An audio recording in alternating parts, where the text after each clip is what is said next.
بسم اللہ الرحمن الرحیم۔ السلام علیکم۔ معزز بطریق ڈیمونان کی شہادت کے بعد میں نے پورے غور و فکر کے بعد یہ فیصلہ کیا ہے کہ اس نوجوان ایرون کی آیا صوفیہ کو شدید ضرورت ہے۔ ایرون میرے ہاتھوں میں پل کر جوان ہوا ہے اور میں اس کی طرف سے ہر طرح کی ذمہ داری اٹھانے کے لیے تیار ہوں۔ فادر ایرون گون و گو صلاحیتوں کا مالک نوجوان ہے جو آپ کے زیر سایہ رہ کر دی ہولی چرچ کے لیے توقع سے زیادہ مفید ثابت ہو سکتا ہے۔ مناجات میں دعاؤں کی درخواست۔ فقط بشپ کلیسا ہائی تھریس لیمارک۔ بطریق اعظم جوں خط پڑھتا گیا اس کے چہرے کی لکیروں میں اضافہ ہوتا گیا اور خط پڑھ کر اس نے خط کے اختتام پر لگی مہر کو بڑے غور سے دیکھا۔ یہ مہر چند دن پہلے قاسم نے قسطنطنیہ کے ایک سادہ لوح زرگر کو بھاری رقم دے کر بنوائی تھی۔ مہر دیکھ کر بطریق اعظم کے چہرے پر کس قدر اطمینان کی جھلک نظر آئی، لیکن اس کی پوری تسلی نہ ہوئی۔ اس نے اپنی چھوٹی چھوٹی آنکھوں کو قاسم کی آنکھوں میں پیوست کرتے ہوئے پوچھا، دیکھو نوجوان، آج کل قسطنطنیہ میں پرانے شناساؤں کو بھی شک کی نظر سے دیکھا جا رہا ہے۔ ہم صرف لیمارک کا خط دیکھ کر تمہاری بات کا یقین نہیں کر سکتے۔ تمہارے پاس کوئی ثبوت ہے کہ تم تھریس کے کلیسائے سے آئے ہو؟ قاسم نے کھڑے ہو کر اور تعظیم کی حالت میں آگے کی طرف جھک کر بطریق اعظم کی خدمت میں عرض کی، مقدس باپ، آپ نے بجا فرمایا۔ میرے پاس اس پریشانی کا حل یہ ہے کہ آپ مجھے آیا صوفیہ کی تہخانے میں قید کر لیں اور اس دوران اپنا ایلیچی بیچ کر تھریس کے چرچ سے تصدیق کروا لیں۔ میں حرف شکایت زبان پر نہیں لاؤں گا۔ بطریق اعظم نے قاسم کو حسین آمیز نظروں سے دیکھا، لیکن اس مکار بوڑھے کی تسلی ہونے میں ابھی بھی گنجائش باقی تھی۔ چنانچہ اس نے فوراً کہا، بالکل ٹھیک ہے، یہی طریقہ بالکل ٹھیک ہے۔ ہم تمہیں لیمارک سے تصدیق تک صوفیہ کے قید خانے میں پابند سلاسل رکھیں گے۔ وہ قاسم کا رد عمل دیکھنا چاہتا تھا، لیکن قاسم کوئی معمولی جاسوس تو نہیں تھا کہ بطریق اعظم کی چال میں آ جاتا۔ قاسم نے اپنے چہرے کو سپاٹ رکھا۔ بطریق اعظم نے تو یہاں تک کیا کہ مسلح دربانوں کو قاسم کی گرفتاری کے لیے اندر بھی بلا لیا، لیکن جب قاسم ٹس سے مس نہ ہوا تو بوڑھا بطریق اعظم پہلی مرتبہ ہنس دیا اور دربانوں کو واپس جانے کا اشارہ کیا۔ اب وہ قاسم سے مخاطب ہوا تو اس کا لہجہ نرم تھا، نہیں، ہم تمہیں گرفتار نہیں کرتے۔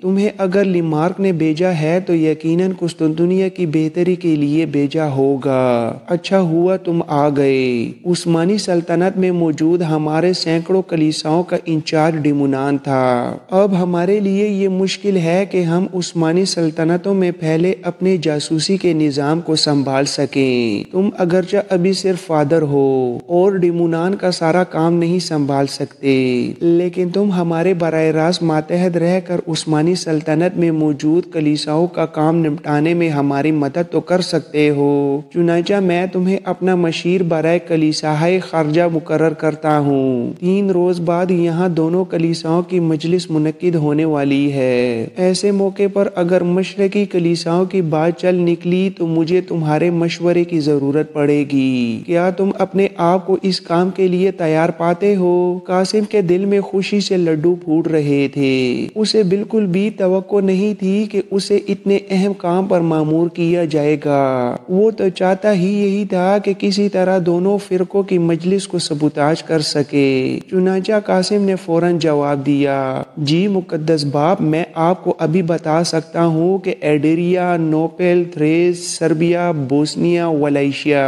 اور البانیہ کے علاوہ ساحل اناطولیہ کے ساتھ ساتھ دی ہولی آرتھوڈوکس کے ماتحت 4 سے زیادہ چرچ ہیں، جن کا براہ راست تمام نظام آیا صوفیہ کے ماتحت چلتا ہے، اور اس پورے علاقے کو صرف 4 یونانی النسل بشپ سنبھالتے ہیں۔ مزید ایک چرچ کو لے کر تمام معلومات میں آپ کے گوش گزار کر سکتا ہوں۔ اس کے علاوہ سلطان محمد خان اور مسلمانوں کے بارے میں بھی میرے پاس خاطر خواہ معلومات ہیں۔